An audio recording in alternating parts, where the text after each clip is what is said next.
Hello दोस्तों, आज मैं आपको समझाने की कोशिश करती हूँ इकोनॉमिक्स क्या है। और इसमें कुछ शब्द हैं जो कि समझ से बाहर होते हैं, लोगों के कुछ समझ नहीं आता है, तो मैं कुछ समझाने की कोशिश करती हूँ। और अगर इकोनॉमिक्स की बात आ रही है तो उसके पितामह यानी कि किसने उसका जो जनक है, किसने उसका आविष्कार किया, इकोनॉमिक्स का आविष्कार किसने किया है? एडम स्मिथ ने। टॉपिक हमारा फर्स्ट हम ले लेते हैं एकाधिकार। एकाधिकार क्या होता है? जहां पर एक विक्रेता हो, यानी कि विक्रेता यानी कि बेचने वाला क्या है, एक ही है, और खरीदने वाले बहुत सारे होते हैं, तो उसको क्या बोलते हैं? एकाधिकार।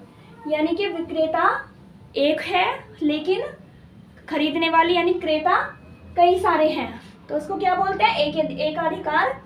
अब हम बात करते हैं टॉपिक सेकंड यानी पूर्ण प्रतियोगिता। पूर्ण प्रतियोगिता कैसे बोलते हैं? कि जहाँ पे क्रेता यानी कि खरीदने वाले और विक्रेता यानी बेचने वाले दोनों ही बहुत अधिक मात्रा में उपलब्ध होते हैं।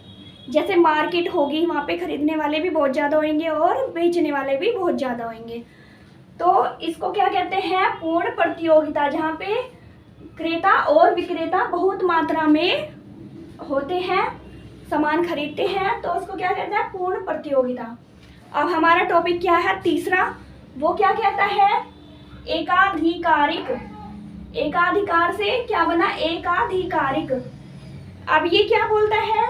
इसमें एकाधिकार और पूर्ण प्रतियोगिता यानी कि एकाधिकार और पूर्ण प्रतियोगिता को दोनों को मिला के जो दोनों के गुण होते हैं इसमें विद्यमान, तो ये कैसे काम करता है? इसमें उत्पादित वस्तु के विक्रेता तो अधिक होते हैं, परंतु प्रत्येक विक्रेता की कुछ विशिष्टता होती है। यानी कि ये कहना चाह रहा है कि जो पूर्ण प्रतियोगिता है उसमें क्या है? बहुत मात्रा में उपलब्ध होता है, यानी कि उसमें जो बेचने वाले होंगे वो तो होंगे काफ़ी मात्रा में, ठीक है, लेकिन उनके साथ साथ उनके सामान की कुछ विशेषताएं होंगी। जैसे कि कोई जैसे हम कह देते हैं कोई हलवाई है, अच्छा भाई उस वाले हलवाई की मिठाई बहुत अच्छी है, तो सब लोग तो वहाँ जाएंगे ना। हलवाई तो और भी बहुत सारे हैं, लेकिन जाएंगे कहाँ पे? जिसकी मिठाई सबसे अच्छी होगी, शुद्ध होगी और उसकी क्वालिटी में बहुत अच्छा इम्प्रूव होगा, तो ऐसे को क्या बोलते हैं? ये क्या है? यानी कि विक्रेता तो हैं, यानी कि बेचने वाले तो हैं, लेकिन उसकी सामान में साथ में विशेषता होगी कि जिससे लोग वहाँ पे ही आए, कहीं और ना जाए। और विक्रेता यानी कि खरीदने वाले भी बहुत होंगे और बेचने वाले भी बहुत होंगे, लेकिन जो बेचने वाला होता है उसके सामान में विशेषता होगी।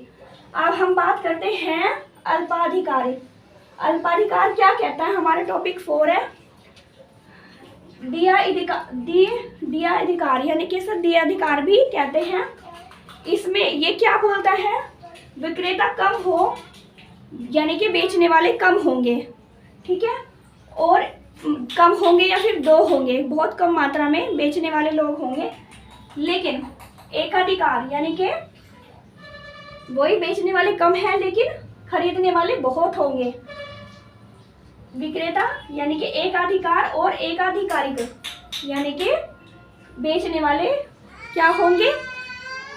अधिक होंगे, नहीं सॉरी, कि बेचने वाले क्या होंगे? दो होंगे, 2 या 4 होंगे, लेकिन खरीदने वाले बहुत ज़्यादा होंगे, लेकिन साथ में उनकी वस्तु में कोई विशिष्टता होगी। इसमें कम होंगे विक्रेता, इसमें ज़्यादा होंगे, लेकिन इसमें बेचने के लिए विशिष्टता, सामान में विशिष्टता पाई जाएगी। तो ये क्या है? अल्पाधिकार। तो आपको ये समझ में आए होंगे 4 मेरे टॉपिक।